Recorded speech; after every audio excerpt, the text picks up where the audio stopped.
UP के पूर्व मंत्री स्वामी प्रसाद मौर्य एक बार फिर सुर्खियों में हैं।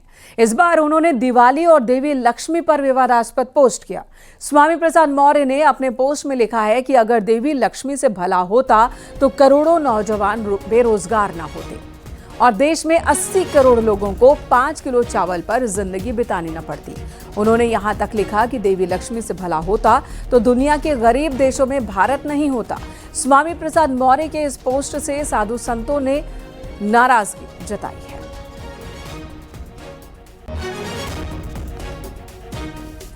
आपके बयान को लेकर कई लोगों ने आपत्ति जताई है, इस पर क्या कहना है? पहली बात तो मैंने कोई ऐसा बयान दिया ही नहीं कि लोगों को आपत्ति दर्ज करनी चाहिए या लोगों की भावनाएं आहत होनी चाहिए। मैंने सच उजागर करने की कोशिश की कि सही मायने में घर की लक्ष्मी गृहिणी होती है, इसलिए अगर घर में सुख संपदा वैभव चाहते हैं, घर को स्वर्ग बनाना चाहते हैं, तो अपने घरवाली का सम्मान करिए। देश के 80 करोड़ लोग आज भी गरीबी, लाचारी, बेबसी की जिंदगी जी रहे हैं, जिनकी जिंदगी का आधार ही 5 किलो 10 किलो चावल पे आगे खत्म हो जाता है।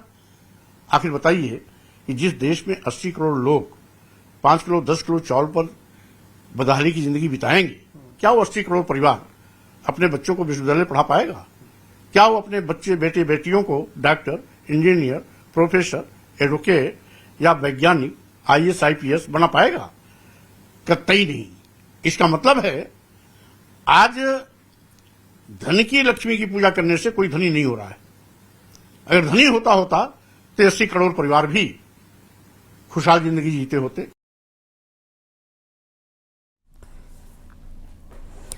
विश्व हिंदू परिषद ने स्वामी प्रसाद मौर्य के इस बयान की निंदा की। वहीं हनुमानगढ़ी के मुख्य पुजारी ने कहा कि ऐसे लोगों का समाज में रहने का कोई अधिकार नहीं है। अपने आप को दलितों का मसीहा ये करते हैं, उनके बारे में कोई 2 शब्द बोले क्या इन्होंने कभी? अखिलेश को माफी नहीं मांगनी चाहिए क्या? आप देखिए कि भारत के अंदर रह करके वेटिकन की वकालत करते हो, मुझे तो ऐसा लगता है जैसे इन्होंने ठेका लेकर के पोप से कोई पैसे खाए होंगे, जो इस तरह से दिवाली को इस तरह से बदनाम करने की कोशिश कर रहे हैं। स्वामी प्रसाद मौर्य ना आस्तिक में है ना नास्तिक में है।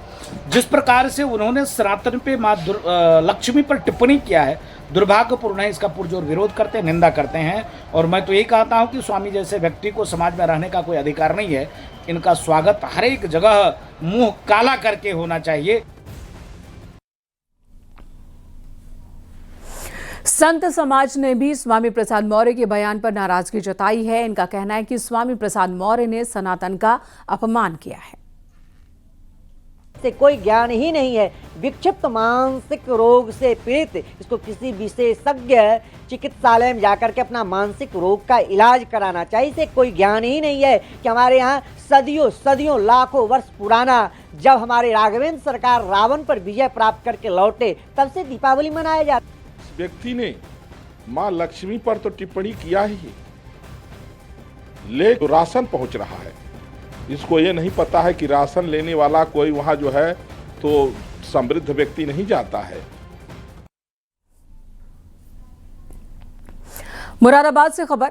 बीजेपी नेता के भतीजे की हत्या से जुड़ी बड़ी खबर। पुलिस ने 2 आरोपियों को गिरफ्तार किया है। गाली गलौज का विरोध करने पर लड़के की पीट कर हत्या कर दी गई थी। पड़ोसियों पर मारपीट और हत्या के आरोप है। थाना कटघर क्षेत्र का ये मामला। आरोपियों में से 2 की गिरफ्तारी पुलिस ने कर ली है। बड़ी खबर इस वक्त मुरादाबाद में कल का मामला है, जब बीजेपी नेता के भतीजे ने पड़ोस के एक लड़के को गाली गलौज करने से रोका था, जिसके बाद लड़के ने मारपीट शुरू की। लड़के का यानी कि आरोपी का परिवार आ जाता है। पूरे परिवार ने ही बीजेपी नेता के भतीजे को पीटा था, जिससे उसकी मौत हो गई। इस मामले में पुलिस ने 2 की गिरफ्तारी की।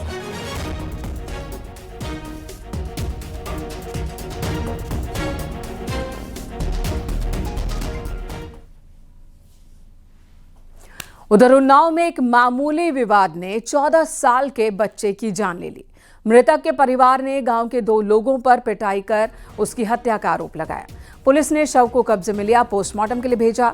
जांच की शुरुआत कर दी गई है। मृतक मदाऊ खेड़ा गांव का रहने वाला था। 17 अक्टूबर को नाबालिग मंदिर में भगवत कथा सुनकर घर लौट रहा था। रास्ते में गांव के एक घर के दरवाजे के पास एक कुत्ता भौंकने लगा।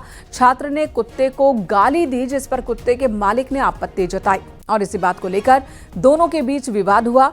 मृतक के परिवार के मुताबिक कुत्ते के मालिक और एक दूसरे शख्स ने नाबालिग की पिटाई कर दी, जिसकी वजह से उसकी मौत हुई है। शाम को उसकी तबीयत खराब होने लगी और लड़के ने दम तोड़ दिया।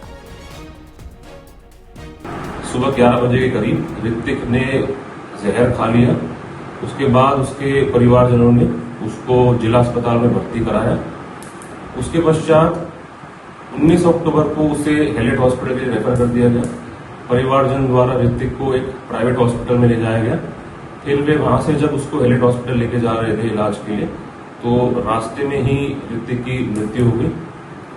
इसके चलते हमने शव का पोस्टमार्टम कराया है और थाना कोतवाली सदर में मुकदमा 920/25 पंजीकृत किया गया है, जो कि धारा 108 BNS